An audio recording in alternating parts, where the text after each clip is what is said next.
Lo que hay que hacer hoy, lo que podemos hacer nosotros es organizarnos. Yo creo que esa es una consigna básica que los anarquistas con la que tienen que identificarse y tienen que promover. El anarquismo tiene que saber mostrar de manera organizada, de manera consciente, de manera deliberada, que juntarse a hacer las cosas es la única manera de realmente resolver las cosas. Tiene que saber promover al interior de sus filas, en el mismo movimiento libertario, esa conciencia, como, insisto, como una conciencia práctica, es decir, como una conciencia que no pasa solamente por creer cosas, sino por hacer las cosas de determinada manera, y promover también esa conciencia de organizarse, de la importancia de la organización en el pueblo. Esa es la responsabilidad básica que tenemos los anarquistas hoy en día. Ahora, esa organización claramente tiene que pasar por, o tiene que avanzar hacia una manera determinada, que también yo creo que es la manera correcta, que es una manera horizontal, donde la participación de todos es real y donde no hay posiciones de privilegio, a través de la acción directa, es decir, sin esperar que los otros hagan, sin suponer que las cosas tienen que ser mediante otros mecanismos, ¿no es cierto? Que uno elige a alguien que luego vota eventualmente por lo que uno quiere que se haga, ¿no es cierto? Lo que nosotros queremos es evitar todas esas mediaciones y hacer las cosas nosotros mismos. Y cuando digo nosotros me refiero a la comunidad, la gente, el pueblo, ¿no es cierto? Los que construimos el mundo, ¿no es cierto? Los que producimos la cultura, somos los que fabricamos las cosas, los que hacemos la riqueza que hay en el mundo. Esa organización tiene que ser de nosotros mismos como una comunidad entera, ¿cierto? Creo que avanzar hacia esa organización, ¿no es cierto?, local, de ciertos grupos, más amplia de la comunidad y más general de la sociedad en su conjunto, ¿no es cierto?, pasa por unas cuantas cosas que es importante hacer. Una de ellas yo creo que es importante que los anarquistas se organicen de manera específica. Es decir, que los anarquistas reconozcan que tienen que juntarse como anarquistas, debatir sus perspectivas y poder proponer esas perspectivas en distintos espacios, ¿cierto? En el movimiento anarquista en general o también en el movimiento popular o en las luchas sociales en general. Eso es importante y es obvio.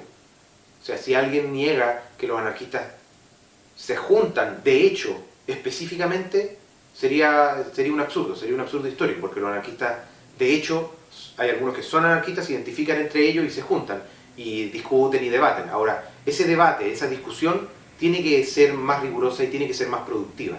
No podemos quedarnos simplemente en, una vez más, el foro y el debate que nos dice una vez más lo mismo, ¿no es cierto? Recordamos la Guerra Civil Española, recordamos a Emma Goldman, recordamos cualquier experimento y cómo los marxistas nos mataron en Cataluña, cómo nos mataron en Kronstadt. Está bien, es parte de una cultura política y hay que hacerlo, pero tenemos que ser más productivos con ese debate específico.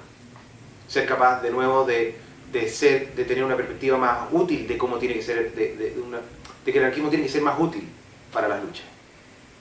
Ahora, para que ese debate específico, ¿no es cierto?, para que ese debate político, ideológico, productivo tenga sentido también, tiene que haber un contexto más amplio, un movimiento libertario.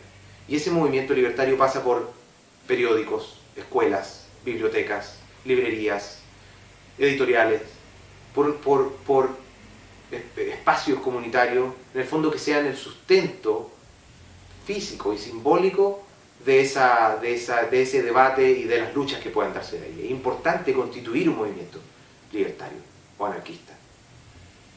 Porque es cosa de simplemente revisar incluso la historia de los anarquistas, ¿cierto?, en la Guerra Civil Española. Uno puede ver que, ¿cierto?, uno ve del 36 al 39, o los años antes, o la formación de la CNT en 1910. Pero lo relevante es un movimiento, ¿cierto?, es un contexto que dura 60 años o 70 años, desde 1860 y tantos en adelante, ¿no es cierto?, cuando se forma la primera sección de la Internacional en España, hasta es cierto?, la culminación en la Guerra Civil Española, en la colectivización de las tierras, en la autogestión de las fábricas, en una cultura política muy efervescente, muy interesante. Pero hay un proceso muy largo, las raíces de la Guerra Civil Española son muy largas. Y eso hay que tenerlo como una lección importante, de que lo que hay que hacer son ateneos, escuelas, relaciones personales, pensar el problema de sexual, pensar el problema alimenticio, pensar todas esas cosas, no como lo más importante, porque hay que saber priorizar y ver que evidentemente la lucha de clase en momentos determinados, el conflicto agudo es más importante que si comemos esto o comemos esto otro, ¿no es cierto? O si vemos este tipo de película o este tipo de película, ¿no es cierto? Uno puede priorizar sin que sea una jerarquía, ¿no es cierto? No todo es lo mismo, hay cosas más importantes, un pensamiento estratégico básico. Pero sí hay que ver que, si bien no todo es importante y igualmente relevante, todo es igualmente necesario, ¿cierto? Necesitamos escuelas, necesitamos periódicos, ¿no es cierto? Aunque otras cosas sean más importantes y más urgentes, pero todas son necesarias. Hacer eso, crear ese contexto, es otra de las tareas que tenemos los anarquistas hoy en día, y que es quizá un punto que va a hacer que nuestra perspectiva tenga un impacto en la sociedad y se conforme como algo que la gente reconozca, con lo cual se identifique y que sirva, ¿no es cierto?, para superar los atolladeros terribles en los que vivimos hoy en día.